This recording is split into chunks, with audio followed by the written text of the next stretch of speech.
The teeth stopped moving at 0947 hours on the fourth day of the Helix Reach offensive, and I have not known silence since. I need you to understand something before I continue. I need you to understand that I was a good soldier. 17 years in the Guard, 3 commendations, 2 battlefield promotions.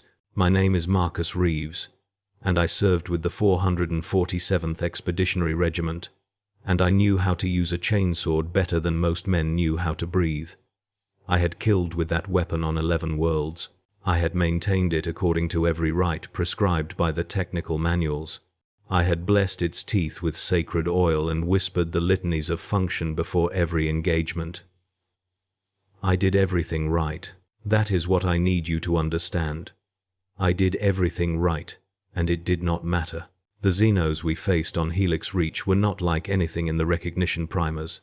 They were tall, thin things with skin like burnished metal, and eyes that reflected light in ways that made your brain itch. Command called them the Vitreous, though I doubt that was their real name. I doubt they had names at all, at least not in any way we would recognize. They moved in perfect synchronization, like fingers on a single hand, and their armor seemed to grow from their bodies rather than being worn. It was beautiful, in the way that poison is beautiful, in the way that a blade is beautiful when it catches the light just before it opens your throat. We had been fighting them for 3 days when my squad pushed into what we thought was a command structure. It was a spire of that same metallic material, rising from the alien soil like a needle threaded through the planet's skin. Private Diaz was on point. Corporal Jensen had our flank. I was in the middle, where sergeants belong, where I could see everything and direct the flow of violence with hand signals and shouted commands. We were professionals. We had done this 100 times. The chamber we entered was circular, with walls that pulsed with dim bioluminescence. I remember thinking it looked like we were inside a living thing, like we had crawled into the belly of something vast and patient. There were 7 of the Vitreous waiting for us, standing in a perfect arc, and they did not move when we entered. They simply watched with those reflective eyes, and I should have known then. I should have understood that they were not surprised, that they had been expecting us, that we had walked into something far worse than an ambush. Jensen fired first. His Lasgun bolt struck the nearest Vitreous in the chest, and the creature simply absorbed it. The light sank into that metallic skin like water into sand, and the Xenos tilted its head in what might have been curiosity. Then they moved, all 7 of them at once, and the chamber became a hurricane of blades and screaming. I do not remember much of the fight itself. Combat has a way of compressing time, of turning minutes into heartbeats and heartbeats into eternities. I remember Diaz going down, his throat opened by a blade that seemed to grow from the Vitreous's forearm. I remember Jensen's lasgun exploding in his hands, overwhelmed by something the Xenos had done to its power cell.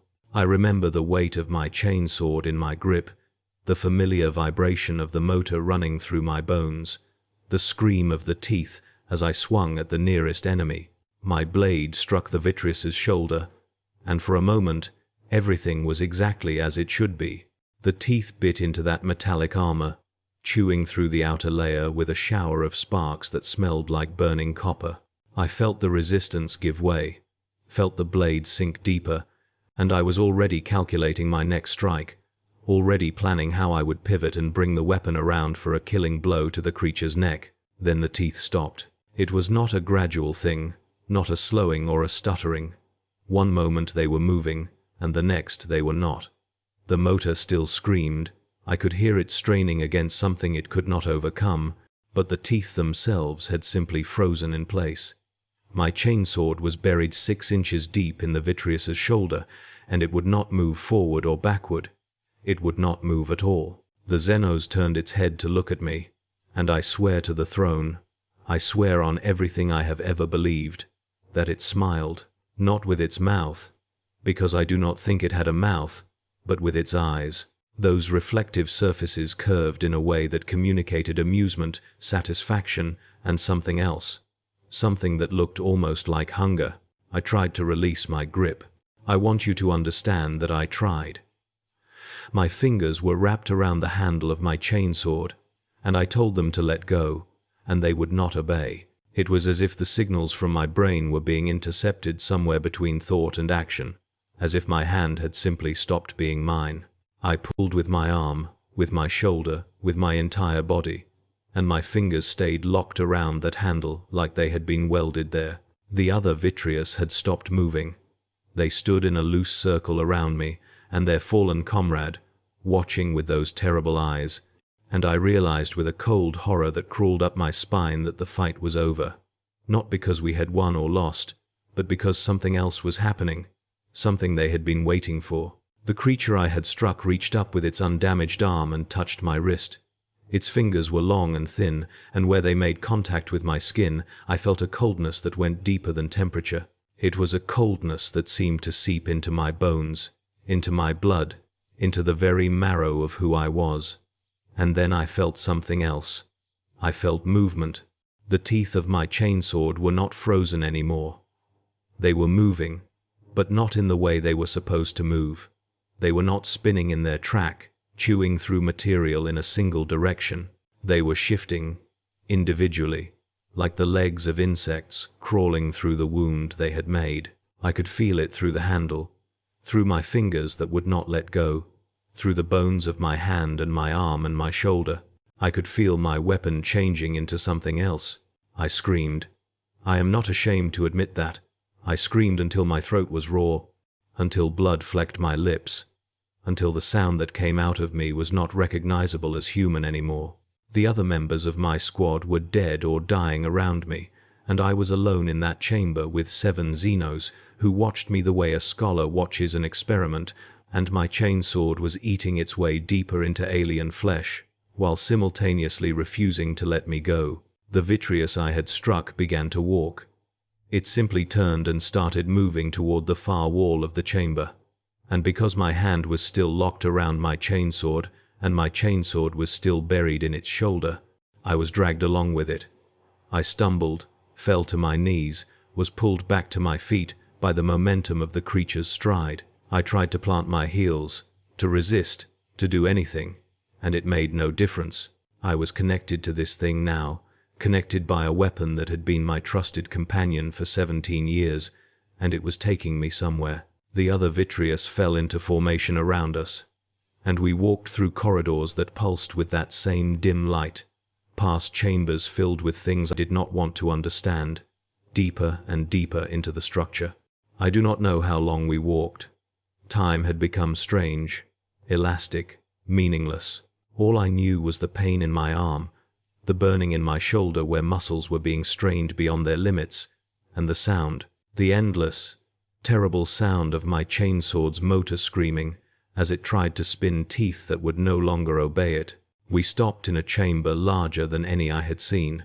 The ceiling was lost in darkness, and the floor was covered in a pattern of lines that glowed with a faint blue light. In the center of the chamber, there was a dais, and on the dais, there was something that might have been a throne, or might have been a machine, or might have been both. Sitting in it was a Vitreous, larger than any of the others, its metallic skin patterned with intricate designs that seemed to shift when I looked at them directly.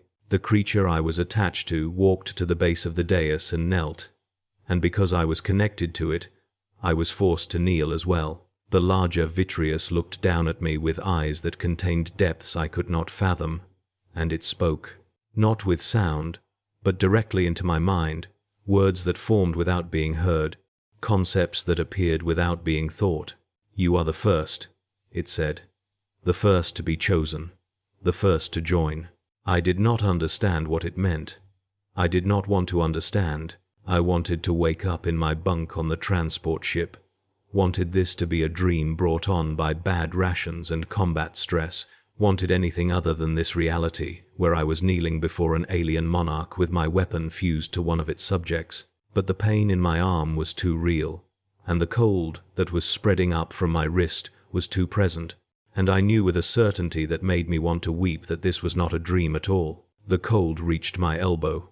I could see my skin changing where the coldness touched it, taking on a faint metallic sheen that spread like frost across glass. My chainsword was still screaming, its motor burning itself out in a futile attempt to spin teeth that had become something other than teeth, and I realized that the weapon was not just stuck anymore. It was merging. The teeth were burrowing into the Vitreous's armor, but the armor was also burrowing into the teeth, and both were burrowing into me, creating connections that should not exist, bridges between flesh and metal and something else entirely. The transformation, the larger Vitreous said, is not painful. Not truly. What you feel is merely the resistance of your old form. When you stop fighting, the pain will end. I did not stop fighting. I fought with everything I had, with every scrap of will and determination that 17 years of service had forged in me. I fought as the cold spread past my elbow, as my forearm began to take on that metallic sheen, as the bones of my hand started to feel less like bone and more like something else. I fought as my chainsword's motor finally died, its screaming cutting off with a suddenness that was somehow worse than the sound itself. I fought as the silence that followed pressed in on me from all sides, heavy and absolute and hungry. But I could not fight what happened next. The rescue team found me 4 hours later. That is what they told me, anyway. 4 hours. It felt like years. It felt like I had lived an entire lifetime in that chamber, kneeling before the alien throne, while something ancient and patient rewrote the fundamental nature of my existence. The team was led by Sergeant Holloway, a man I had known for 6 years, a man who had pulled me out of 3 different disaster zones and trusted me to do the same for him. He came through the door with his squad behind him, weapons raised, and he stopped dead when he saw me. I know what I must have looked like. I was still kneeling at the base of the dais, though the Vitreous had all vanished, fading into the walls or the floor or wherever it was. They went when they decided not to be seen. My chainsword was still buried in something. The creature I had struck was gone, but the section of armor where my blade had entered was still there, floating in the air like a fragment of a nightmare that had forgotten to wake up. And my arm, from the tips of my fingers to just above my elbow, had stopped looking human. The metallic sheen had stabilized into something like skin, but not skin. It was smooth and hard and segmented, like the carapace of an insect or the plating of a servitor, and it moved when I thought about moving it, but the movement felt wrong. It felt like I was operating a machine rather than a limb. The teeth of my chainsword were visible now, not as separate components but as part of the structure, rows of ridges that ran along the outer edge of what had been my forearm, not spinning anymore but present, waiting. "Marcus," Holloway said, and his voice was very careful, very controlled. "Marcus, can you hear me?" I could hear him. I could hear everything. The hum of the power cells in his squad's weapons, the whisper of recycled air through their respirator masks, the distant pulse of the structure around us, like a heartbeat that came from nowhere and everywhere at once. My hearing had changed along with everything else, had become sharper and stranger, and tuned to frequencies I had never noticed before. "I can hear you," I said, and my voice came out wrong. It came out with harmonics it should not have had, undertones that made Holloway's squad shift their weapons nervously. I tried to stand, and found that I could, though my balance was off. The floating fragment of vitreous armor came with me, still connected to my transformed limb by means I could not see or understand. I tried to let go of my chainsword, and my fingers still would not obey. Holloway's medic approached me slowly, the way you might approach a wounded animal that could still bite. He ran a scanner over my arm, and the device made sounds I had never heard it make before, clicks and beeps that seemed almost panicked. He looked at Holloway, and something passed between them that I was not supposed to see. A communication of shared horror and uncertainty. "We need to get him back to base," the medic said. "We need to get him to the tech priests." The tech priests. Yes, of course. When something goes wrong with a weapon, you bring it to the tech priests. And what was I now, if not a weapon that had gone wrong? I let them lead me out of the chamber, let them guide me through corridors that seemed less threatening now that I was looking at them with my changed eyes. I noticed things I had not noticed before, patterns in the walls that might have been writing. channels in the floor that might have carried something other than footsteps, a logic to the architecture that was alien but not incomprehensible. Not to me. Not anymore. The sun was setting on Helix Reach when we emerged from the structure. The sky was the color of bruised flesh, purple and yellow and red, and the air smelled like ozone and something sweeter, something that reminded me of fruit about to rot. I breathed it in, and my lungs felt different, felt like they were processing the air in ways they had not processed it before. I was becoming something else. Every breath, every heartbeat, every moment that passed was carrying me further from what I had been and closer to something I did not want to understand. The base camp was 3 kilometers from the structure. Holloway's squad kept their weapons ready the entire way, and I did not blame them. I would have done the same thing if our positions had been reversed, if I had been escorting a man whose arm had become metal and blade and something else, a man who was still connected to a floating piece of alien armor by a weapon that had stopped being a weapon. I would have kept my finger on the trigger too. The tech priest was waiting for us when we arrived. His name was Vance, and I had worked with him before, on Tertius the 7th, and again on the moons of Helix. He was more human than most of his kind, his augmentations subtle enough that you could almost forget they were there, and he had always treated the guard with something approaching respect. But when he saw me, when he saw what I had become, the respect vanished from his mechanical eyes. What replaced it was something I had seen before, something I had hoped never to see directed at me. Interest. Hungry. Consuming interest. "Sergeant Reeves," he said, and his voice carried the static undertone that marked all tech priests.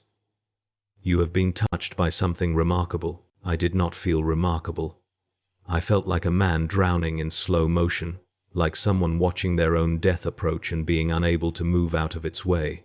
But Vance was not interested in how I felt. He was interested in my arm, in the way the teeth of my chainsword had become ridges in my transformed flesh, in the floating fragment of vitreous armor that still hung in the air beside me. He circled me slowly, his mechanical eyes clicking and whirring as they adjusted their focus, and I stood there and let him look because I did not know what else to do. "The bonding is incomplete," he said eventually. "The process has begun, but it has not finished." Fascinating. The weapon has become a vector, a bridge between your biology and their technology. Your flesh is being rewritten at the molecular level, but the pattern is still unstable, still fluid. He paused, and when he spoke again, his voice was different, hungrier. "We must study this. We must understand how it works." I found my voice then, found it in the depths of my horror and my fear. "Can you stop it? Can you reverse it?" Vance looked at me, and for a moment I saw something like pity in his augmented eyes, but only for a moment. "Why would we want to stop it, Sergeant? This is a gift, a transformation beyond anything we have achieved through our own technologies. You are becoming a bridge between humanity and something greater. You should be grateful." Grateful. He wanted me to be grateful. My arm had become metal and blade, and my hand would not release a weapon that had fused with alien armor, and my body was being rewritten by technologies I could not comprehend, and he wanted me to be grateful. I wanted to hit him. I wanted to wrap my transformed fingers around his throat and squeeze until his mechanical eyes popped out of his skull. But I could not move my arm for violence. I had tried, during the walk back to base, had tried to swing at a rock or a tree or anything, and the limb had simply refused. It moved when I wanted to walk, when I wanted to gesture, when I wanted to do anything that was not harmful. But it would not attack. It would not defend. It had become something other than a weapon. Or perhaps it had become a weapon with its own ideas about when and how it should be used. "You will be confined," Vance said, "until we can determine the full extent of the transformation. For your safety, and for ours." They put me in a cell. It was not the worst cell I had ever been in, not by a long measure. It had a cot and a sanitation unit and a small window that looked out over the camp, but it was a cell nonetheless. And I was a prisoner, and I did not know what I had done to deserve it, except survive an encounter that should have killed me. The floating fragment of vitreous armor came with me, hovering beside my shoulder like a pet or a parasite, and no matter what I did, I could not make it go away.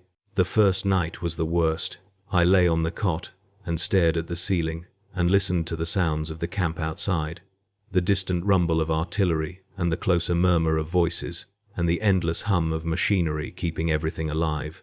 My arm throbbed with a cold that was not quite pain, and I could feel things happening inside it, tiny movements and adjustments that were too small to see but too significant to ignore. The transformation was continuing. Vance had said it was incomplete, and I could feel the incompleteness in my bones, a sense of waiting, of anticipation, of something building toward a climax I could not prevent. I slept eventually, and I dreamed of the vitreous. I dreamed of their reflective eyes and their metallic skin, and the way they moved in perfect synchronization.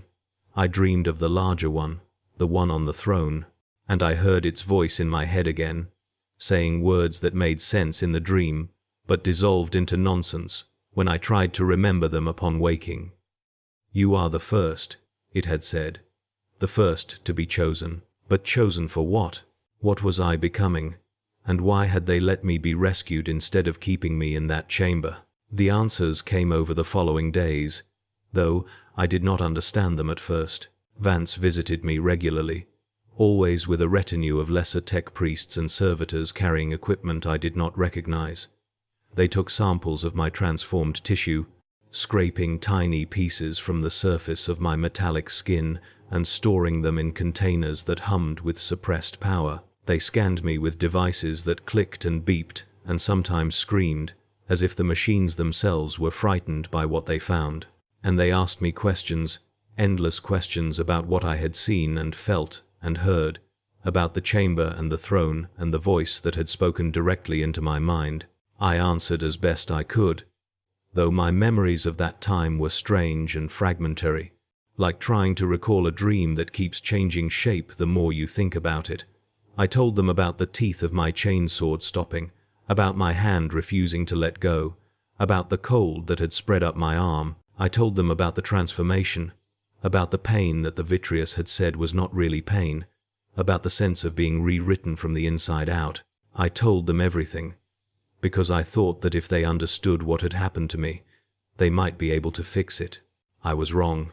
On the 4th day of my confinement, Vance came to my cell alone. He stood in the doorway for a long moment, looking at me with those mechanical eyes, and I saw something in his expression that I had not seen before. Uncertainty, fear, and underneath both of those, that same hungry interest that had been there from the beginning. "The transformation has accelerated," he said. "Your entire arm is now composed of the hybrid material. The integration has reached your shoulder and is spreading across your chest." He paused. "You should be dead, Sergeant. The human body cannot sustain this kind of change, and yet you live. Your heart still beats, your lungs still breathe, your brain still functions. You are becoming something that should not be able to exist, and I do not understand how." I looked down at my arm. He was right, of course. The metallic sheen had spread past my shoulder, creeping across my chest like frost across a window. I could see it under my skin, a faint silver tracing that followed the lines of my veins and muscles, mapping my anatomy in alien light, and I could feel things that I had not felt before. Connections forming in places where there had been no connections. Pathways opening in my mind that led to destinations I could not name. "The fragment," I said, and I gestured toward the piece of vitreous armor that still floated beside me. "It is doing something. I can feel it. Communicating. Not with me. Exactly. Through me. Like I am a relay station for signals I cannot read." Vance nodded slowly. "We have detected transmissions," he admitted. "Low-frequency emanations that we cannot decode. They began shortly after you were brought to the camp, and they have been growing stronger every day. We do not know who is receiving them, or what information they contain." He stepped closer to me, close enough that I could smell the oil and incense that clung to his robes. "We have tried to separate you from the fragment. We have tried to sever the connection. Nothing works. It is as if you and it have become a single system, dependent on each other for function. What does that mean? I asked, though I already knew the answer. I had known it since the moment my chainsword's teeth stopped moving. I had simply been refusing to accept it, refusing to acknowledge the truth that had been staring me in the face since I first saw my transformed arm. It means, Vance said, that you are no longer entirely human, Sergeant Reeves, and we do not know what you are becoming instead. The answer to that question came 3 days later, when the Vitreous attacked the camp. It happened at night, in the hours when the camp was quietest, when most of the soldiers were sleeping and only the sentries were awake. I felt it before I heard it, a vibration in my transformed arm that was like the tuning of an instrument, a preparation for something that was about to begin. The fragment beside me began to glow with a pale blue light, and I understood with a clarity that cut through all my confusion that the transmissions it had been sending were not information. They were invitations. They were maps. I tried to warn them. I shouted for the guards, beat on the door of my cell with my unchanged hand, screamed that the enemy was coming, but it was too late. By the time anyone responded, the first explosions were already lighting up the night, and the sounds of combat were drowning out everything else. The guards unlocked my cell and ran toward the fighting, leaving me alone with my floating fragment and my half-transformed body. I should have stayed where I was. I should have waited for the battle to end, for victory or defeat, for someone to tell me what to do. But I was still a soldier, still a sergeant in the 447th Expeditionary Regiment, and I could not simply stand by while my comrades were dying. I ran toward the sound of the guns. The scene that greeted me was chaos. The Vitreous had emerged from the darkness in numbers that seemed impossible, their metallic forms catching the light of weapon discharges and burning tents. They moved with that same perfect synchronization I had seen before, each one a part of a larger whole, and they cut through the camp's defenders like a blade through cloth. I saw men and women I had served with falling, their screams cut short by alien weapons, their blood soaking into the soil of a world that had never wanted them. And then I saw something else, something that made me stop in my tracks, made me forget everything except the horror of what I was witnessing. They were not trying to kill everyone. The Vitreous were being selective, choosing some soldiers to cut down and others to take. They would strike a man, wound him but not kill him, and then they would touch him with those long thin fingers, and the cold would begin to spread. I saw it happen to Corporal Jensen's replacement, a young man whose name I had never learned. I saw the metallic sheen crawl up his arm as he screamed, saw his weapon fuse with his flesh, saw him become what I was becoming. "You are the first," the voice in my head said, and I recognized it now as the voice of the larger Vitreous, the one on the throne. "But you will not be the last. You are the bridge, Sergeant Reeves, the bridge through which we will cross into your kind." I understood then. I understood what I had become, what the transformation had truly been for. The transmissions the fragment had been sending were not just maps to the camp. They were templates, blueprints, instructions for how to begin the process in others, how to use me as a model for creating more of whatever I was turning into. I was not a victim of the Vitreous. I was a weapon they had forged, a tool for converting humanity into something that served their purposes. The horror of that realization should have paralyzed me.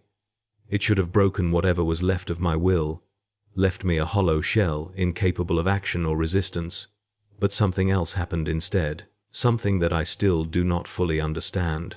The teeth in my arm began to move, not the way they had moved when my chainsword was a weapon, not the spinning cycle that cut through armor and flesh. They moved individually, each one sliding against its neighbors in patterns that created sound, vibration, communication. And when they moved, I felt something shift in my mind. A door opened that had been closed, a connection formed that had been severed, and suddenly, I was not just receiving transmissions from the fragment beside me, I was sending them too. Stop. The word was not spoken aloud. It was broadcast, transmitted on frequencies that my transformed biology had learned to produce.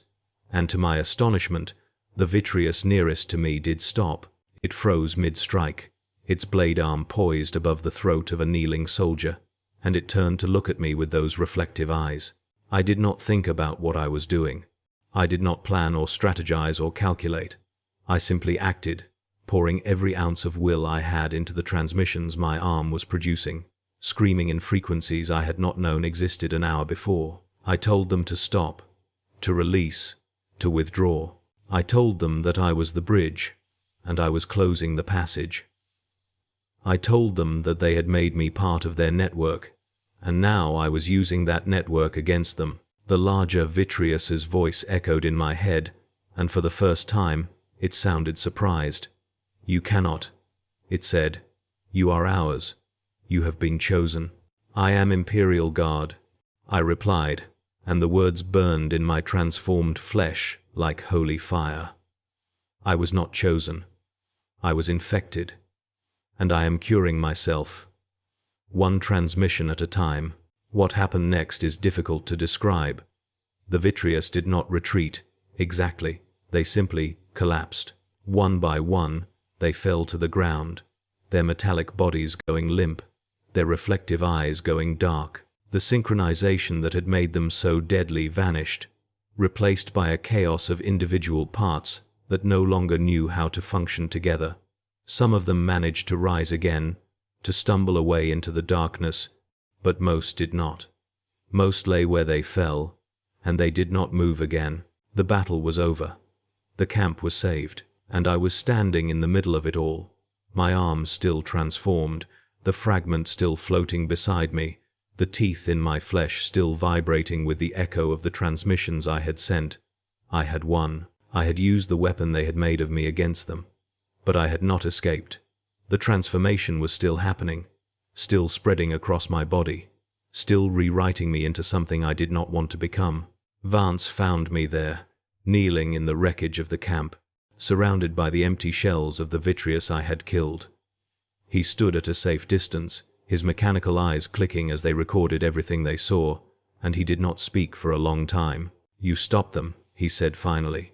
"You used their own technology against them." He shook his head slowly. "We did not know you could do that, Sergeant. We did not know it was possible." "Neither did I," I said. "But I learned. I am still learning. And I think I am going to keep learning, whether I want to or not. The transformation is not complete." That is what Vance keeps telling me, what the tech priests mutter to each other when they think I cannot hear. The process is ongoing, continuing, evolving. My arm is no longer the only part of me that has changed. The metallic sheen has spread across my chest, down my opposite arm, up my neck toward my face. The teeth have multiplied, appearing in lines along my ribs and my spine, and they move sometimes when I am not thinking about them, producing sounds and vibrations that I am still learning to control. I am becoming something else. Something that is neither human nor vitreous, neither weapon nor warrior. Something new, something that has never existed before. Something that exists in the gap between two kinds of being and belongs fully to neither. The tech priests want to study me. Command wants to use me. The Vitreous want to reclaim me, or destroy me, or both. And I want to go home. I want to be the man I was before my chainsword got stuck, before the teeth stopped moving, before I became a bridge between worlds. But that man is gone now. He died in that chamber, kneeling before an alien throne, and what rose in his place is something else entirely. I look at my hands, one still flesh and one now metal, and I do not know which of them is truly mine anymore.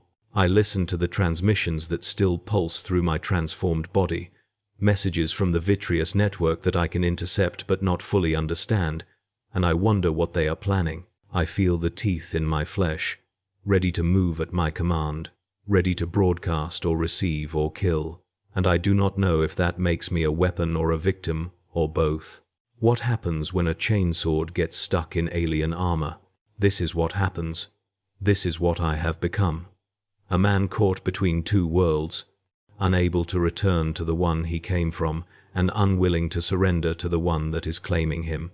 A bridge that did not want to be built. A weapon that turned against its makers. A soldier who did everything right and was transformed anyway. The transformation continues. The teeth keep moving. And somewhere out there, in the darkness between the stars, the Vitreous are waiting. They created me to be their tool, their vector, their bridge into humanity. And maybe, when the transformation is complete, that is exactly what I will become. But not yet. Not today. Today I am still Marcus Reeves, still a sergeant in the 447th Expeditionary Regiment, still a man who knows how to fight even when fighting seems hopeless. The cold is spreading. The metal is growing. The teeth are multiplying with every hour that passes. But I am still here, still thinking, still resisting with whatever scraps of will I have left. They told me I was the first to be chosen. They told me I would not be the last. And they were right about both of those things. I have seen others like me now. Soldiers who were touched during the attack on the camp and lived. Soldiers whose arms are beginning to show that same metallic sheen, whose flesh is beginning to sprout those same alien teeth. We are a new breed, the tech priests say. A new kind of weapon, forged in the crucible of alien technology and imperial flesh. They are already planning how to use us, how to deploy us against the enemies of mankind, how to turn our curse into a blessing for the Imperium. I do not know if that is possible. I do not know if what we are becoming can serve the Emperor, or if we are already lost, already damned, already something that should be exterminated rather than preserved. But I know one thing. I know that I am still fighting. I know that when the teeth in my arm move, they move at my command, not theirs. I know that I am the bridge, and I decide what crosses it. The Chainsword is still stuck. It will never come free, and I have made my peace with that, as much as peace is possible for a man who is no longer entirely a man. But the teeth are moving. The teeth are always moving now, and as long as they move, as long as I can feel them vibrating in my flesh and hear them humming in frequencies that no human ear was meant to detect, I know that I am still alive. That is what happens when a chainsword gets stuck in alien armor. You become something new, something terrible, something that the Imperium does not have a name for yet, something that exists in the margins of its vast bureaucracy and its endless wars. You become a monster, or a miracle, or both at once, and you learn to live with the uncertainty, because living with uncertainty is still living. The transformation will be complete soon. The tech priests have estimated 3 more weeks, maybe 4. When it is done, I do not know what I will be. I do not know if I will still be Marcus Reeves, still be a soldier of the guard, still be anything recognizable as human. But I know what I will not be. I will not be their tool. I will not be their bridge. I will not be the weapon they tried to make of me. I will be something else instead. Something they did not anticipate.